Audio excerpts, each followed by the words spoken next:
আপনারে কইলাম না দেখেন ভাই, ওর বন্ধুর কাছে স্মৃতিশক্তি টাকা হারাই পায়, গেছে, বন্ধু এর কি লেগে হয় অভিনয়টা করতেছে। আপনারও চিনবো না, আমারও চিনবো না। হ্যাঁ কি স্মৃতিশক্তি কস হারাই গেছে। অয়াঙ্গ কাউরি চিনবো না? তাইলে যে ওরে আমি যে হাওলাতের টাকা দিছিলাম উডির কথা মনে হয় ওর মনে নাই। মনে হ হ ভাই, ওর ভাই কিছুই মনে নাই। তাইলে আর কি করার, আচ্ছা। ওর যেহেতু কিছুই মনে নাই। আচ্ছা তুই ওরে ভালো করে দেখিস, আমি গেলাম। আচ্ছা ভাই। এই ব্যান্ডেজ, নিচে দেখো, নিচে ব্যান্ডেজ করা।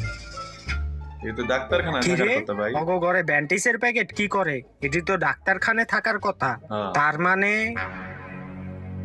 দাঁড়াও, আর দুই লাখ নাসির টাকা। আরেকটা কথা, হাসানের যদি স্মৃতি শক্তি ফিরা আহে তাইলে ওরে কইস ফয়সালেতে যে 2 লাখ টাকা নিছিলি ওটা ওরে ফেরত দিয়া দিতে।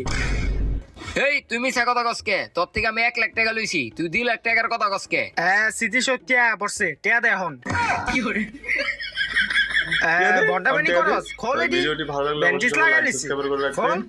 নতুন নতুন ভিডিও পেতে। ধন্যবাদ সবাইকে, টাটা।